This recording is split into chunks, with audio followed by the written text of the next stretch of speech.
You think she'd be proud of this silence, Daniel? Do you think I don't know the truth? Isabel's inner voice echoed bitterly. 3 years. 3 years of cold pride and sepulchral silence that finally broke under the harsh autumn of San Gabriel. The smell of wet earth and dry leaves was the only perfume that dared to challenge the aura of cold elegance by Isabel Montclair de Herrera. She was there to keep up appearances, to visit the tomb of Camila Rojas, the woman her Pasadena world never accepted as Nora. Your dress designer seemed like a shield against reality, a mourning uniform that hid the latent guilt. Isabel approached the white marble tombstone, her heart sinking under the weight of her own hypocrisy. But the ritual was interrupted, frozen in time, by a scene that completely transfixed her. A small figure, a boy of perhaps 6, was kneeling, laying a simple bouquet of flowers of marigold. Those vibrant, so Mexican flowers contrasted sharply with the gray of the Los Angeles cemetery. Beside the boy stood a man whose silhouette was unmistakable, no matter how much time had changed him, Daniel Herrera, her son. The heir she had cast out of her circle for loving the wrong person. Time seemed to stand still, and the 3 years of pain compressed into a single, devastating gaze. Isabel felt a physical blow to her chest, a sharp pang that wasn't pain, but the sudden awareness of that had lost, the pride she'd cultivated like a shield, began to crack under the pressure of that simple, pure sight. Daniel was thinner, his beard a little thicker, but the pain in his eyes was an exact replica of the day they'd said goodbye. He hadn't seen her yet. He was focused on his son and memory of the late Camila. The scene was intimate, a family rite of passage from which she had voluntarily excluded herself. Isabel felt strange, the intruder, in a drama that she herself had orchestrated. She took a hesitant step, the heel of her boot sinking into the damp grass, and the sound caught their attention. Daniel stood up immediately, his body transforming into a protective barrier between Isabel and the boy. Her face was stony, the expression of someone expecting an attack, not a gesture of condolence. The boy, Matias, looked up at Isabel with a childish curiosity, disarming. Isabel's heart gave a painful leap when she noticed the color of the boy's eyes. They were clear, an electric blue that didn't come from Daniel, but which she recognized immediately, with a shock. They were the mother's eyes. Matias shrank back, hiding behind his father's legs, an instinctive gesture of fear or shyness. "Daniel," Isabel managed to whisper, the name sounding strange on her lips, like a confession. The air between them grew thick, charged with unspoken words and pent-up resentments. She watched the boy, studying his features. Camila's dark skin, the delicate bone structure. Everything about her screamed, "This is Matias, your grandson, and you missed his birth." The pain of not having participated, it was a silent humiliation. Daniel didn't respond to the name. He just stared at her, with a mixture of coldness and contempt. The boy, Matias, pulled on his father's pants, asking something in smooth and fast Spanish. Isabel, accustomed to the impeccable English of her social circles, felt a hole in your bubble. Matias was not just his grandson.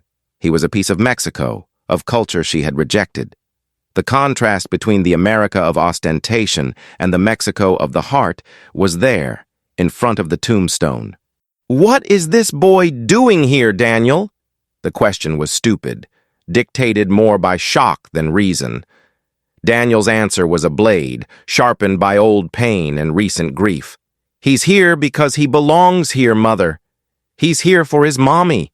He bent down and kissed the top of the boy's head, a gesture of tenderness that Isabel had never received.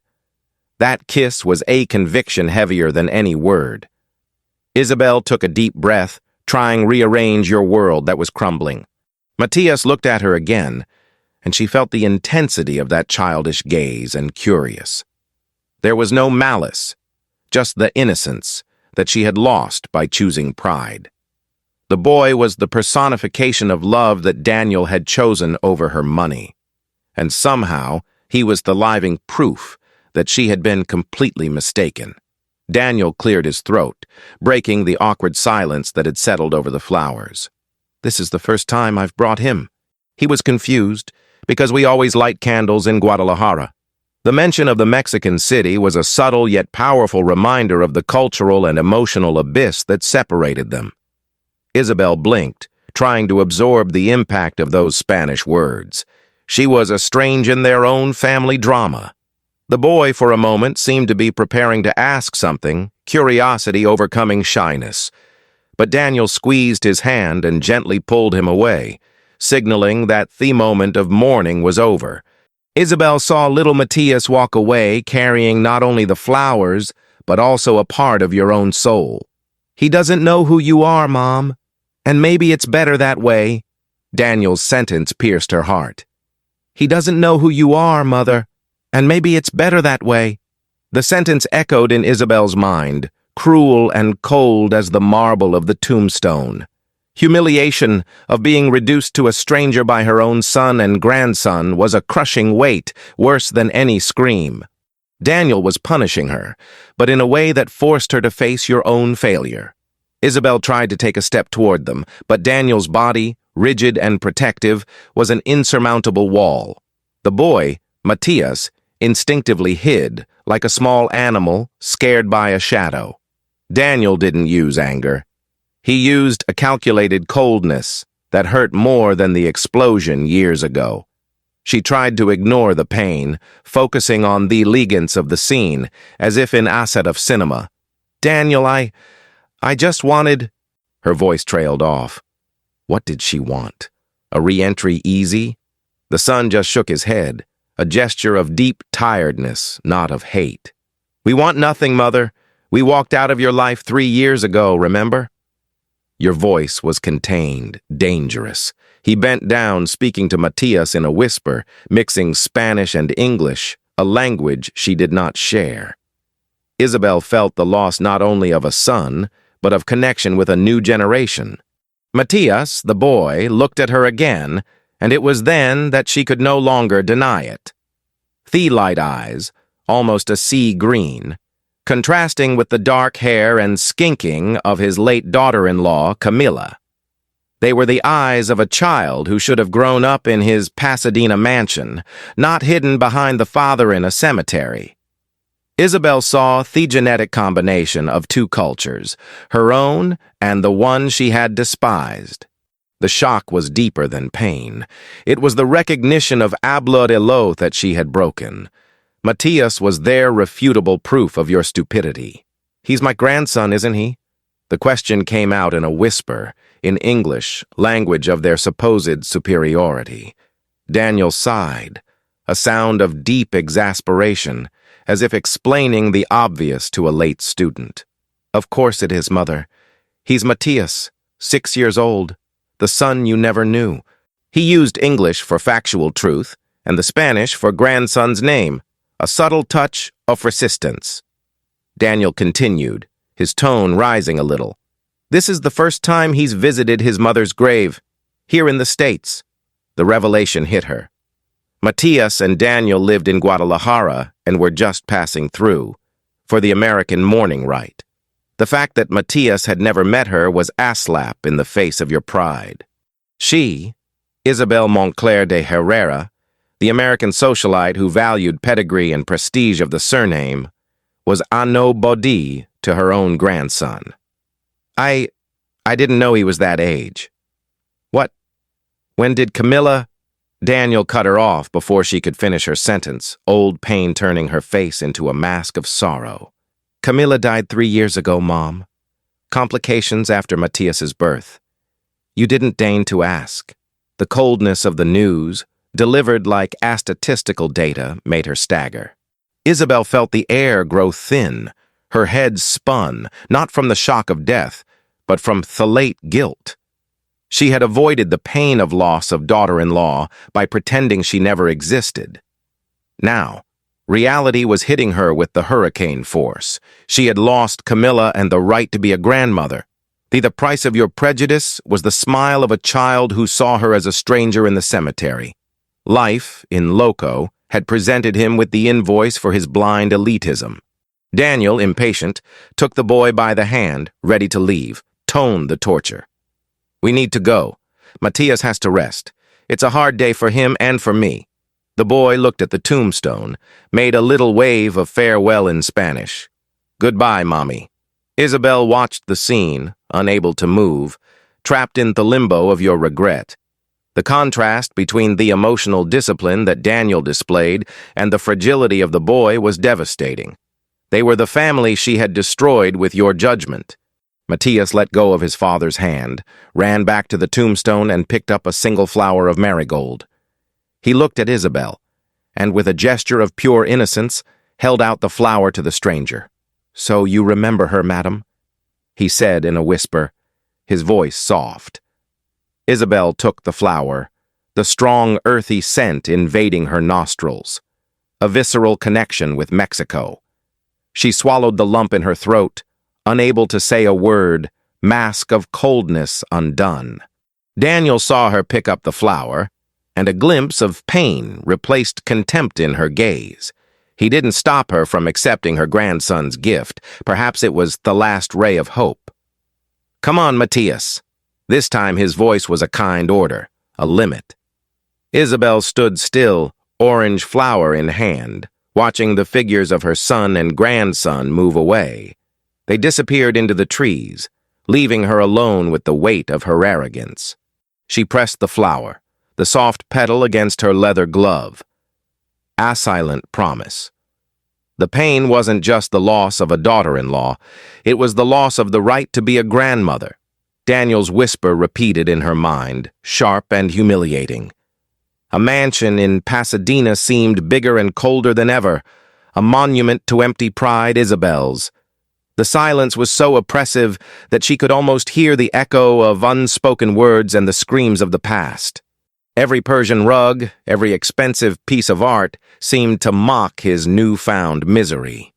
She was back to her American luxury world, but he looked claustrophobic and lifeless.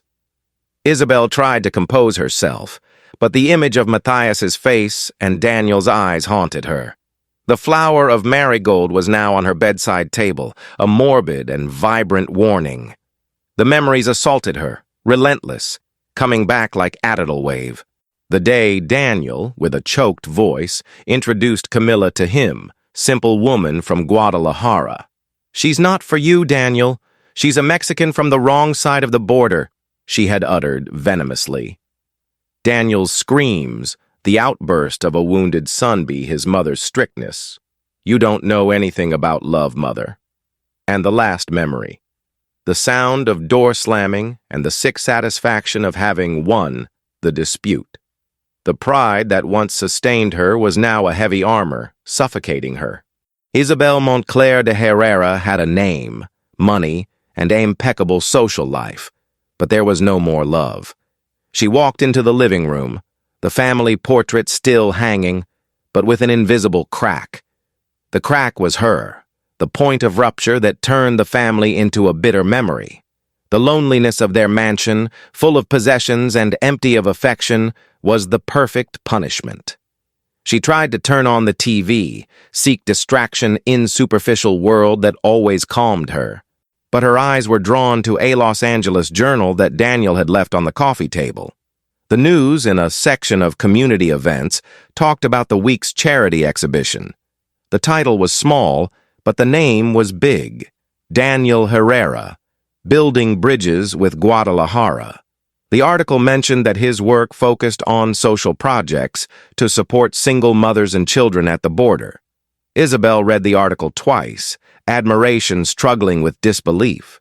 Her son, the young man she had hoped to see on Wall Street, was working for empathy, not for profit. The text made a brief mention of the death of his wife, Camila Rojas, a community heroine. The word heroine hit her with the force of a thunder, contrasting with his previous mistake. The seed of deep regret began to germinate in his heart. The weight of what was not said, or forgiveness never offered to Camila, was unbearable. Isabel realized that as she sank into her sterile wealth, Daniel was building a legacy of love. a legacy born of loss and resilience, a testament to Camila's character. She had judged her daughter-in-law as low class, but it was her daughter-in-law who had the true value. The pain exploded. She had lost more than a daughter-in-law. She had missed the chance to be a better person. The article mentioned the charity exhibition that Daniel was organizing that week in Los Angeles. A part of her, the old Isabel, wanted to ignore it, to pretend that I had never read it. But the image of the Matias's clear eyes and the smell of the flower marigold forced her to act. Could it be too late? The question tormented her, echoing the deepest fear. Maybe there was still a chance to repair, not for herself, but for her son. She called her assistant, the voice insecure for the first time in years. "I want you to organize my schedule. I'm going to a charity exhibition on Wednesday." The assistant, accustomed to gallus black tie, asked about the nature of the event. "It's a social cause, Elizabeth. Something about Mexico and the border," she replied, her voice almost breaking. It was the first public crack in her social armor, a small act of rebellion against herself. Isabel looked at the torn family portrait and felt that journey of redemption was just beginning. The oppressive silence of the mansion now seemed like an invitation, a stage for the next scene. She felt ackles down my spine, the fear of confrontation mixing with urgency of need. "I need to do this, not for him, but for Matias," she murmured into the void. The newspaper in her hands was the map for his re-entry into his son's world. The news about Daniel and his social projects stirred something inside her, a current of need. The charity showroom in Los Angeles was a collision of worlds, the vibrant Mexican art and coldness of establishment American. Isabel Montclair entered. Her presence was a silent scream in the elegantly informal setting. She felt out of place, her haute couture dress in contrast with the strong colors of the murals and crafts. Despite the discomfort, his eyes searched for only one figure, Daniel, the son she had banished. Her presence did not go unnoticed, generating whispers and curious looks. Daniel saw her from across the room, and the discomfort, this was palpable, almost physical. He stopped talking to a group, petrified expression in recognition. However, he did not run away. Daniel stared at her, challenge in his eyes clear as crystal. That was his territory, the legacy he had built with Camila far from her hands. Isabel felt a thorn of humility, realizing that she was the one invading. Daniel stepped onto the small stage, the lights focused on him, and began his speech about the Alma Latina Foundation. He talked about the strength of Mexican culture, about the hospitality, and the value of community. His voice was deeper, more trusting than she remembered, forged by pain and purpose. "This project is a tribute to my wife, Camila Rojas, who taught me that wealth is measured in empathy, not dollars." Isabel felt a tightness in her throat, the weight of words of Daniel hitting her like bullets. He told the story of how Camila, despite her difficulties, always helped the neighbors in Guadalajara. "She taught me the meaning of service, of put your heart into your work." Daniel paused, his eyes watery, but his voice firm and passionate. "I want Matias to grow up knowing that the value of a person is not measured in money, but in empathy." The contrast with the superficial values that Isabel had instilled in him was brutal. The hall erupted in applause, a sincere tribute to the man Daniel had become. Isabel was silent, the only person in the room who saw the face of a lost son her own fault. She watched the guests, many of them Mexican, who looked at her with certain distrust. The prejudice she had cast on Camila came back to her poison your own reputation. That moment was the mirror of your soul, reflecting the ugliness of his judgment. Tears escaped Isabel's eyes, breaking the perfect makeup and the social mask. They were not tears of sadness, but of recognition and shame. She felt unexpected connection with the memory of Camila, a woman he never knew. Camila, with her simple and strong love, had transformed her son into a real man. Isabel finally saw the truth that money and social position had hidden. The exhibition continued, but Elizabeth no longer saw the art. She saw the possibility of redemption. She knew she could no longer hide behind phone calls or third parties. The 3-year silence had to be broken, not to ask for forgiveness, but to start the healing process. A narrative fluidity of her life had stagnated, and only Daniel could move her forward. She moved toward her son, each step an act of courage, a public confession. Daniel watched her approach, and his countenance hardened again, waiting for the attack. He thought she was there to criticize or sabotage, to exercise her maternal power. But what he saw was a woman emotionally destroyed with the marks of guilt. The air of superiority had dissipated, replaced by a disarming vulnerability.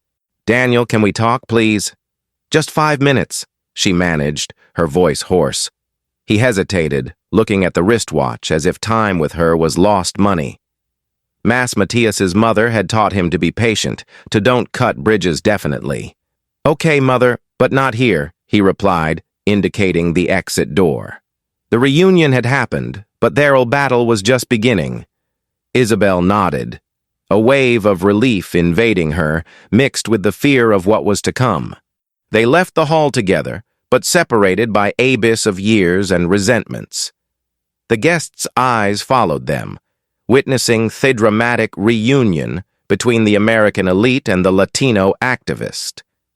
The cafe Daniel chose was anonymous, on a side street in Los Angeles, away from the crowds, Pasadena views.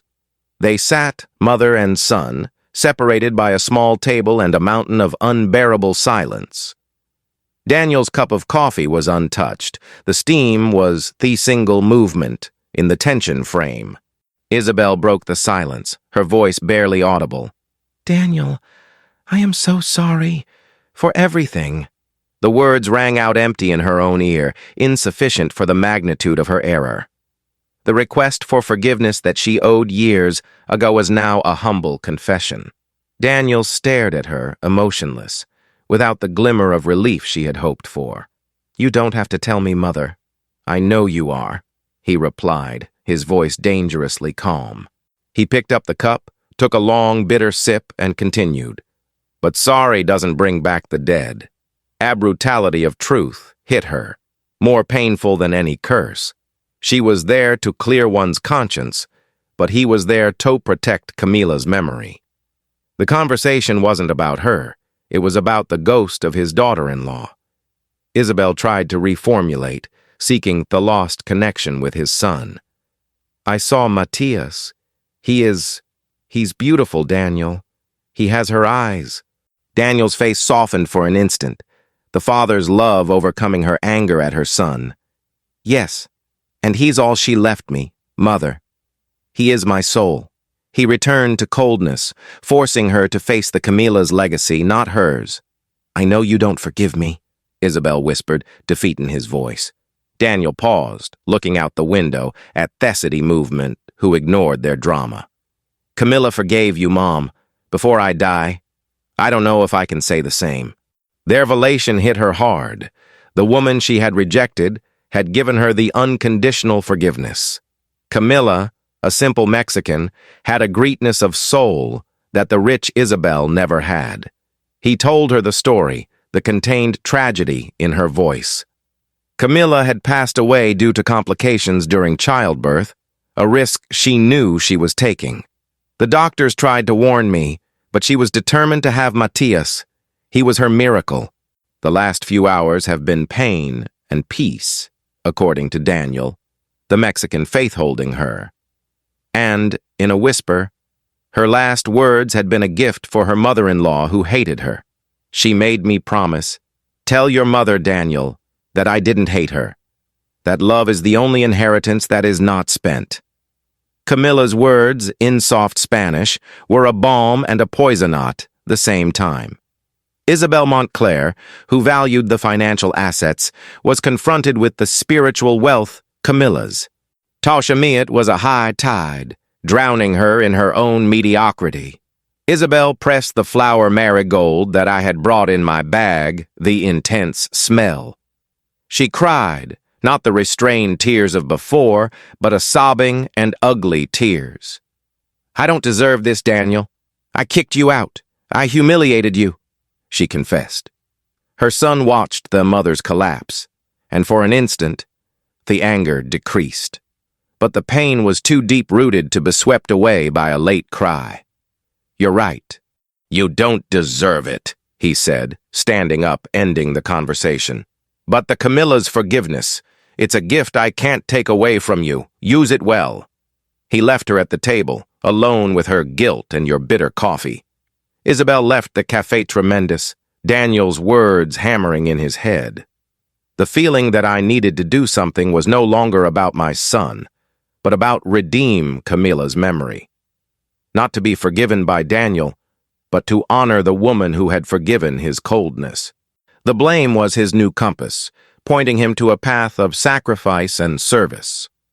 A decision was taken, not in the heat of impulse, but in coldness of the next morning. Isabel discovered the Matias' school, a small bilingual school in a low-key neighborhood of Los Angeles. She parked her luxury car at a distance, disguising themselves in casual clothes that made her feel awkward. Harold's fear of being judged for wrong places had been replaced by fear of being seen for her son. She was there, hidden behind a fence, observing the world that she had lost. Matias played in the courtyard, a boy of light in the center of a circle of friends. He ran and laughed, and the sound of your joy it was at louder melody that Isabel had heard in years. He spoke Spanglish with friends, switching from English to Spanish with perfect naturalness. It was like seeing Daniel Little again, but with the light heart and the skin of Mexico. Isabel realized that the culture she repudiated had enriched his grandson in a beautiful way. She watched him for more than 20 minutes, printing Matias's face in his memory.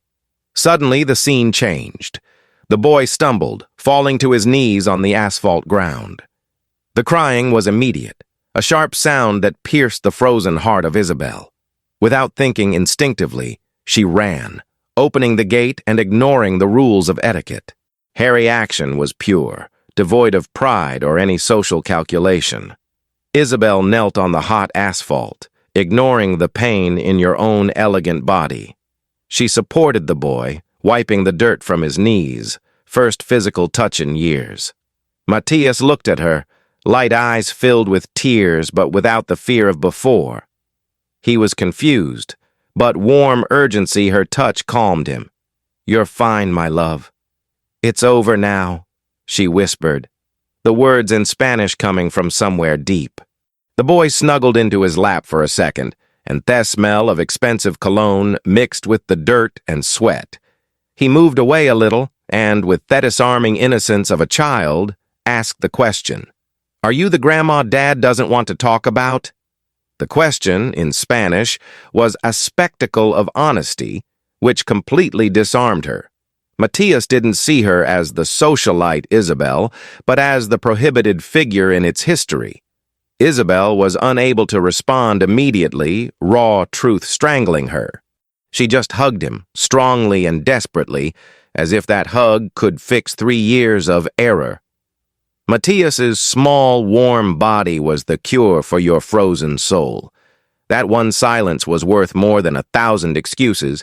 It was the confession of his identity. She felt the boy's tears wet her shoulder and the weight of 3 generations falling apart. A teacher approached, confused by the scene, but hug was so visceral that she hesitated. Isabel stood up, holding Matias by the hand, and waved to the teacher, the grandmother's look now stamped on his face. "He's fine.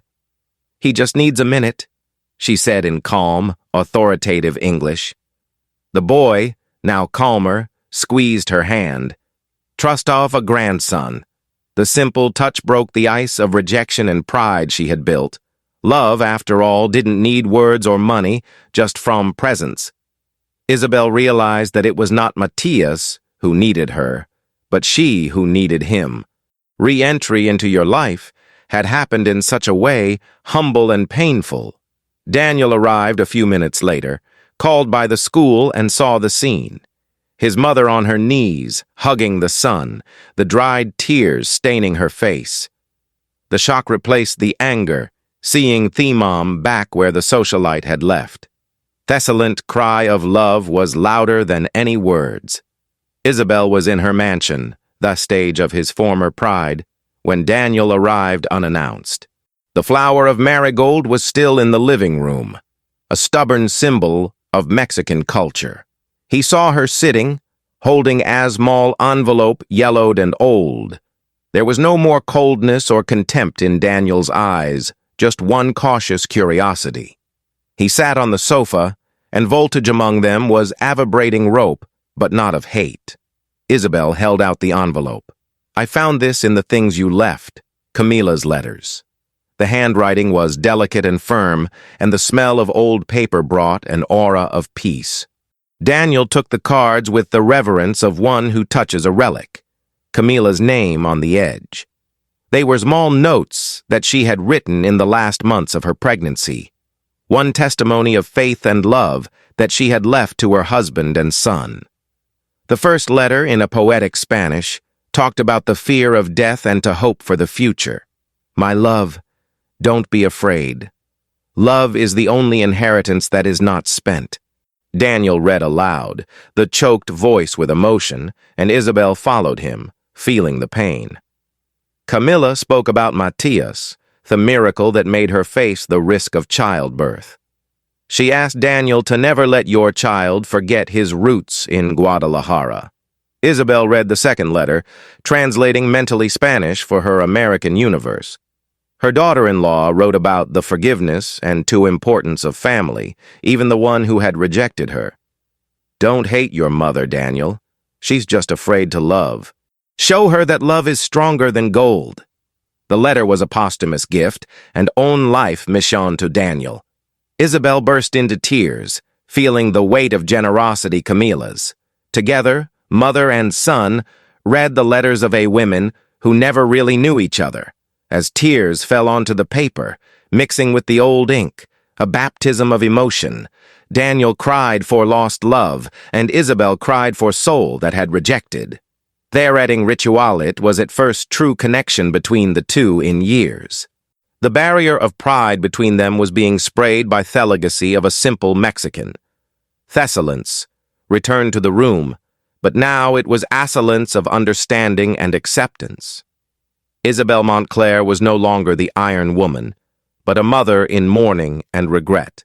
She was extraordinary, Daniel. I was blind, Elizabeth admitted, hoarse voice. He nodded, hand squeezing hers, one gesture of peace hesitant. Camila's love had accomplished what money and position could not, unilos. The last sentence of the letter was a clear sentence. Live for Matthias, Daniel, and teach him to forgive. Daniel looked at Isabel and saw that message had been received deep down in your soul. I need to change, Daniel. Not for you or me, but for Camila and Matthias. Isabel stood up, dignity restored for the humility. A decision was taken, forged in pain and wisdom of a Mexican woman. She turned to her son, determination in her eyes. I will honor what she wrote. Love is the only inheritance that does not wear out. Daniel watched his mother, the first time that the road is ready to exchange the surname for the soul. The contrast between past and future was clear in his expression. Isabel hugged her son, a hug that was worth 3 years of silence and pain. Their conciliation was not complete, but the way was open. She knew that their redemption would not come from money, but from service and empathy. Isabel's invitation to dinner was not a Pasadena formality, but one humble request. For the first time in decades, she cooked herself, rejecting the maid's help long time ago. The mansion was impregnated with the smell of corn and pepper, an aroma strange to the environment. Isabel had researched and tried to reproduce the Camila's tamales, a Mexican recipe of comfort. The act of cooking was, for her, a form of prayer and penance, a link. Daniel and Matthias arrived, and the boy, cautious but curious, sniffed the air. "Grandma, what does it smell like?" "It smells like home," he asked, using the word grandma for the first time. Isabel's heart skipped a beat leap of joy, a sound she had forgotten. Daniel watched her, with a persistent distrust, but mixed with emotion. He knew that that gesture was sincere, a sacrifice of his American pedigree nature. Dinner was served, simplicity of tamales contrasting with the fine china table. Isabel was nervosa, waiting for criticism or Daniel's comment. But Matias gave the first bite, and the light eyes widened in pure satisfaction. "They're just like my mommies," he exclaimed, "the happiness in your face." The childish praise was worth more to Isabel than any social prize. During dinner, Matias laughed, telling stories of Guadalajara and your Spanglish musical. He talked about the colors of Thealabriges, a music mariachi, and the neighborhood heat where he lived.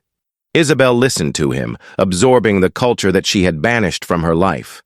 She saw the happiness on Daniel's face, the father who found the true value far from wealth. The oppressive silence of the mansion had been replaced by joy and the sound of cutlery. Isabel felt rejuvenate, feeling the lost function of mother and grandmother. She was no longer concerned about the status or appearance of your home. The simplicity of the Mexican meal had aerial flavor that the haute cuisine didn't have. Daniel watched her, realizing that your mother's marble was melting. Late that night, as Daniel picked up Matias, the boy ran back to Isabel. He hugged her, strongly and spontaneously, one gesture of pure affection. And then came the phrase that sealed the surrender of Isabel. "You smell like Mom when she cooked." The smell of tamales, the Camila's scent, was at new essence of Isabel. She held the boy in her arms, tears coming back, but now they were tears of gratitude. The Camila's olfactory legacy had transferred to her, the blessing of a gentle soul. Daniel saw the scene, and for the first time, the fear gave way to emotion. A reconciliation was happening, not with words, but with senses and flavors. The contrast between past and present was a tale of culinary redemption. Isabel, the queen of American label, bowing to Mexican simplicity. She knew she couldn't go back. Path of empathy was marked on his palate.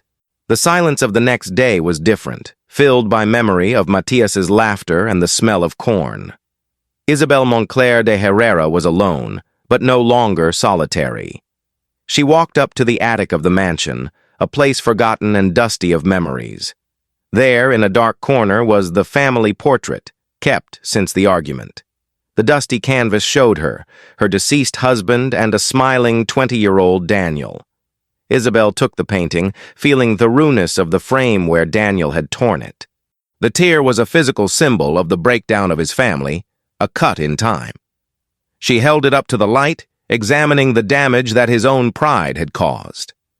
The image of Daniel with the perfect smile was now marked by rejection scar. It was a test material of your emotional tyranny. She dedicated the morning to restore the portrait, an act meticulous and therapeutic with the care of a surgeon. She glued the fibers of the fabric, softening to rupture line. A scar was still visible, but now it was a memory of pain, not the confirmation of the break. Their restoration process was a clear parallel to your sinner care. Isabel was rebuilding the family from the inside out, starting with the image. When the painting was dry, she hung it on the wall again of the main room. The piece, once a symbol of pride and status, was now a memorial to resilience. Looking at the Daniel, 20 years old, she could see the man he became, forged by Camila's love. But his gaze turned to a small picture frame next to, with the Camila's photo. A simple photos taken in Guadalajara showed a genuine smile and warm eyes. Isabel, the woman who had judged Camila by your social status, now I saw it with reverence. She touched the daughter-in-law's face in the photo, feeling a wave of emotion overwhelming.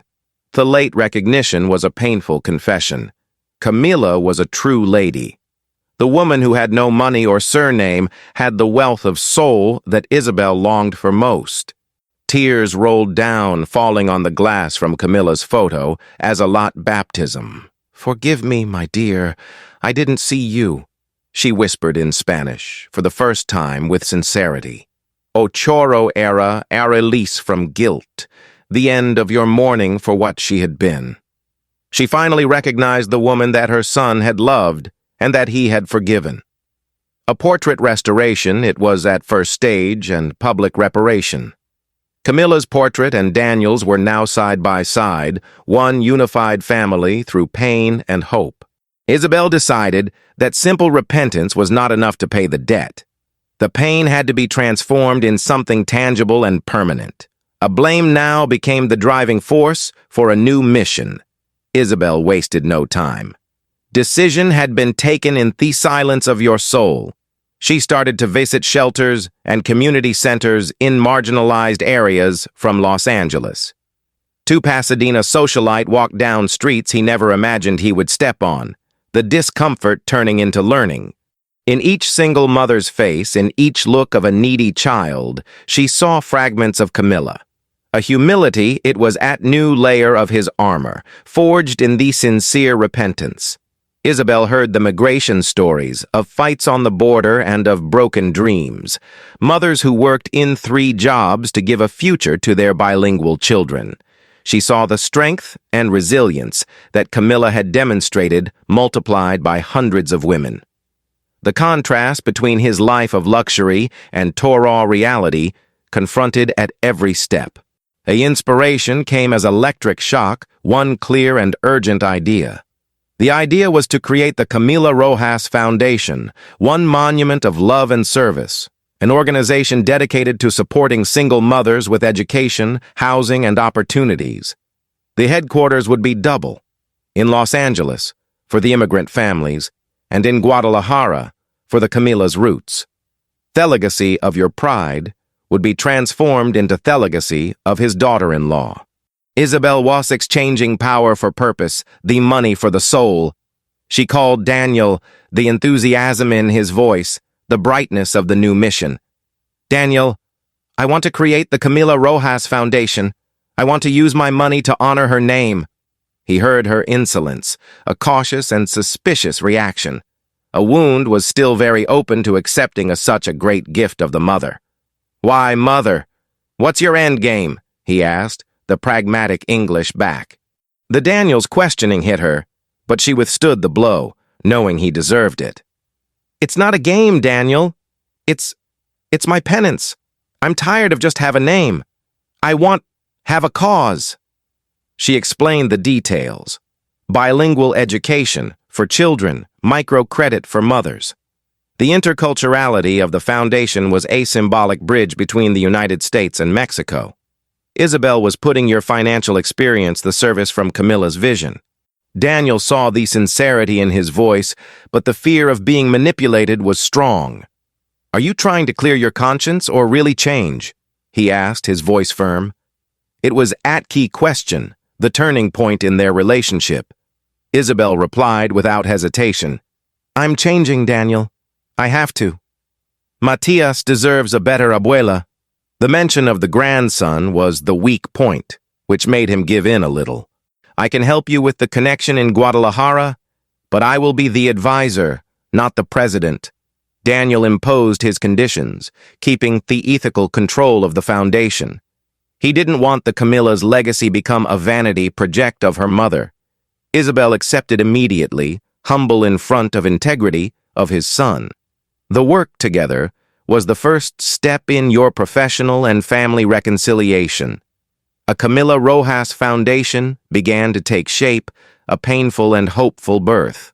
Isabel sold part of her actions, investing the initial capital in the project.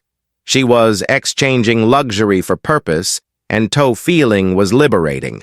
A decision had been taken, and the way back no longer existed. The opening day from the Camila Rojas Foundation, Brighton, Los Angeles. The hall was full, a mix of Pasadena businessmen, community leaders, and immigrant mothers. The atmosphere wash-up, but also of ascertained tension, everyone waiting for Isabel's speech. Matthias, dressed in a little suit, held Daniel's hand, watching grandmother on stage. Local news cameras were on, ready to register the moment of redemption. Isabel took the stage, no longer socialite-free, but one woman of purpose. Your dress was simple, without ostentatious jewelry, a symbol of his new humility. She began her speech in Spanish, one surprise for many in the American hall. Welcome. This foundation is a bridge between the worlds, United States and Mexico. She talked about the strength of Mexican women, about the dignity and resilience. The audience was captivated for the sincerity of your voice, free from arrogant accent from before. She paused, looking at Daniel and Matthias, and your voice failed for a moment. For years, I cared more about the surname than the soul. I cared more about money than the heart. A public confession was a final blow in your American pride. An image break was the price of your release. Isabel continued, firm voice and the shining eyes of emotion. I made a terrible mistake. I rejected the woman my son loved just by its origin. She talked about the greatness of Camila, a simplicity that there had been a tornado rich in spirit. Today I understand that what is most valuable, it is priceless. Thessalence, it was total, Torah truth hovering in the air. The audience rose to their feet applause, one tribute not to money but to Isabel's humility. You applause was long and sincere, their cognition of a change radical. Daniel, excited, wiped away a tear, watching the mother common silent pride. He saw that the hair redemption it was real, more than words or money. Isabel had honored the name of Camila the most powerful possible. She stepped down from the stage, surrounded by hugs of immigrant mothers who saw her shope. The touch of those women, a community acceptance, was that your true social prize. She knelt down and held his grandson's hand, Matthias, who looked at her with admiration. Your mother would be happy, my love, she whispered, the Spanish words one present for Matthias. The boy smiled, a smile of light, the seal of forgiveness of his generation. He hugged his grandmother, and love scene was captured by the news cameras. Isabel had exchanged the glamour be grace, the community isolation. The opening day was the day of his rebirth. Daniel approached, and the hug between mother and son, he was deep and meaningful. He didn't need to say anything. The look of forgiveness spoke more than any word. The Camila Rojas Foundation was the way back for the family. Isabel's mansion had suffered a radical transformation of luxury mausoleum of vibrant home. The cold marble was now covered by Matthias's jumps, one map of Guadalajara on the office wall. The oppressive silence from before had been replaced by smell of Mexican food and children's laughter.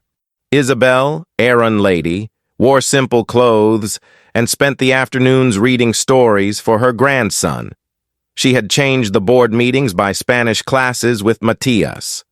Matthias called her grandmother with nationality, one title of honor that she had conquered. Daniel had moved back into the annex, going back to calling Isabel Mama. A relationship was more deep and honest than ever, forged in the pain and in the mission. As walls that once kept silence now echoed love and acceptance.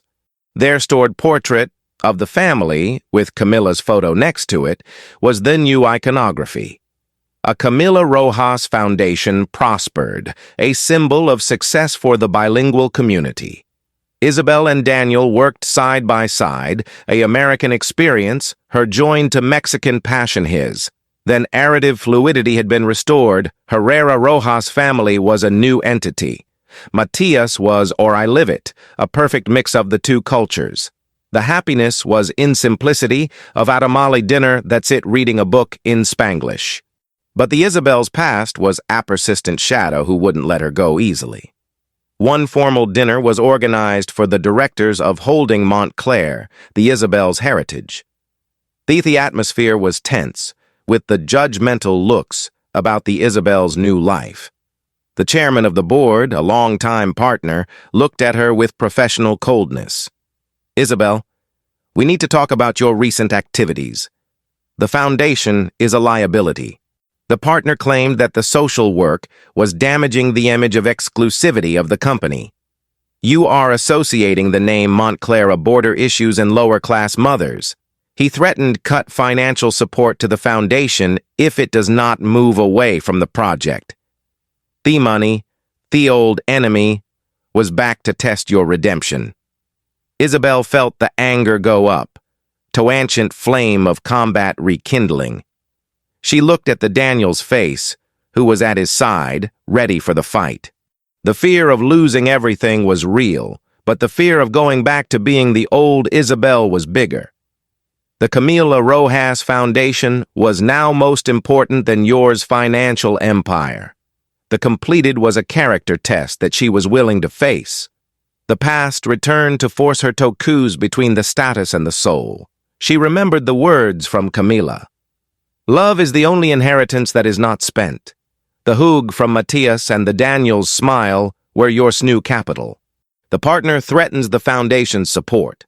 A board meeting was held in cold conference room from Pasadena, or stage of his former power. Isabel Montclair was sitting at the table, facing the directors and partners, a palpable pressure. They presented graphs and numbers showing the damage to the brand and tofal in stock value. You arguments they were logical and financial, based on American profit mentality. Isabel, you must abandon this project to preserve the family name and legacy. A cold voice of the chairman of the board was the voice from his own past. Old Isabel would have given in, prioritizing reputation above all.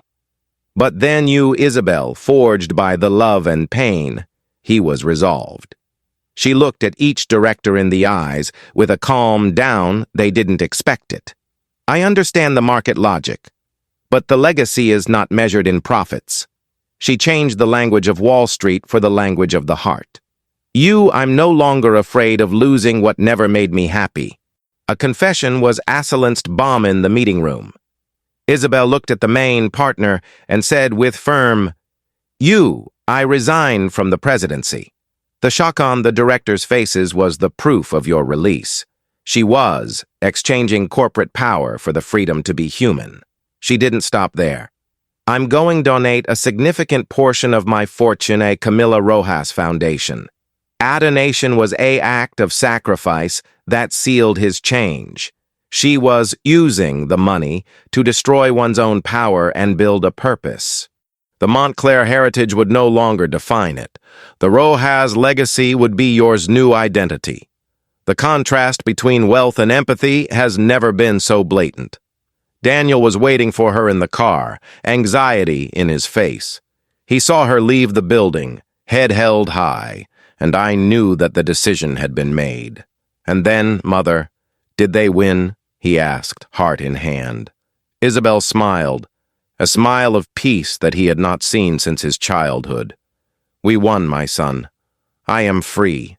He hugged her in tears, an emotion overflowing after years of restraint. Now, yes, Mother, you look like the woman Camila always believed existed. The praise of Daniel, a connection with Camila's memory, was your true victory. Isabel had passed the test, sacrificing his empire for the integrity. The hug was the full stop in your journey of guilt and forgiveness. A reconciliation was complete, sealed by sacrifice. Isabel and Daniel returned home to Matthias, to the smell of tamales and the children's laughter. The past was finally silenced for the strength of the present. A trip to Mexico was no longer a formality, but one healing pilgrimage. Isabel, Daniel, and Matthias flew to Guadalajara, Camila's hometown. For the first time, Isabel was only Mexican, not as a tourist, but as part of the family. The heat of the sun and the smell of spices and life, they involved her at the airport. Daniel smiled, back to its roots. And Matthias was euphoric in your family atmosphere. They visited the simple neighborhood where Camila was born, a place of vibrant colors and pulsating life. Isabel saw the simplicity and to dignity, the houses, the community strength. The contrast with sterile elegance of Pasadena, era screaming and liberating. There, children played barefoot, and the happiness was a most valuable asset than money. Isabel felt humble and connected to the true heart of Latin America. A Camila Rojas Foundation had opened a branch in the neighborhood, a beacon of hope. Isabel, with Matias at her side, distributed books and food to local mothers. She talked to the women in a hesitant but sincere Spanish, listening to their stories. In each dark, face-on-resilient look, she saw a themage of Camila. The service was the balm that she needed to heal the wound of guilt. In a community center wall, one vibrant mural had been painted. A Mexican folk art represented the Camila's smiling face, radiant. Beside a Spanish phrase summarized the legacy of his daughter-in-law. Love transforms everything. A message was simple but powerful. One testimony of faith. Isabel knelt before the mural, tears rolling freely in your face. The final understanding hit her with the strength of sunlight. She had considered a saint. Camila was not the lower-class woman, was that woman of noble soul who had rescued her. Her forgiveness was now written on the wall of Guadalajara, available to everyone. Daniel lifted her up, with tenderness, speechless, sharing the moment of catharsis. Matias approached and touched his mother's face on the wall, the look of pure love. A trip to Mexico, it was at last stage of your transformation. Isabel Moncler de Herrera had turned to true grandmother. The Camila's legacy was stronger than de Fortuna Moncler. A Mexican culture had returned to the soul as luxury American. Isabel had exchanged the status for the service, a coldness due to heat. 5 years later, the autumn covered the garden of the Pasadena mansion, but now there was heat. A mansion was a lar, one symbol of union of two cultures, Los Angeles and Guadalajara. Matias, now 11 years old, ran across the lawn laughing, a young bilingual and happy. He was the fluidity, a perfect mix to American pragmatism and of the Mexican heat. The Camila's legacy was a live andron barefoot through the grass. Isabel watched him from the balcony next to Daniel, her grandmother figure now natural and serene. She was free from tyranny of pride, one woman at peace with your past. Sometimes God doesn't give us back what we lost. He gives us something new to heal what we were, she said to Daniel. The Spanish was now a second nature, one link with your grandson and with Camila. The wisdom had replaced the arrogance, a gratitude, a blame. Daniel smiled, holding Mother's hand, a relationship finally healed and stronger than ever. He gave me back to you, Mother, and he gave it back to you, what Camila saw. They looked at Matias, the light-eyed boy, a personification of redemption. He was the miracle, the turning point that fixed what Isabel had broken. A simplicity, from that moment, it was worth more than all fortunes of the world. The sun was setting about Los Angeles, Orski in shades of orange and pink, colors of marigold. A soft light seemed to extend all the way to Guadalajara, symbolically uniting the two cities. The Camila Rojas Foundation prospered, a beacon of empathy on both sides of the border. Isabel was the honorary president, and your purpose was stronger than any corporate title. The destination had been rewritten, the guilt transformed into service. The wind blew gently through the balcony, touching the skin off Isabel and Daniel. It was like a farewell whisper, one gentle touch and memory of Camila. A woman she rejected had become the savior of your soul. The love was the sole winner at the end of the story. Isabel shook Daniel's hand, final truth in your heart. The boy who returned the soulet was at Camila's inheritance. If you have been touched by the Isabel's journey, if you felt the strength of forgiveness and the power of transformation, subscribe to the channel. Press the bell so you don't miss the next stories that prove that it's never too late to change and that the greatest wealth is always in the heart. Your journey of redemption can begin now.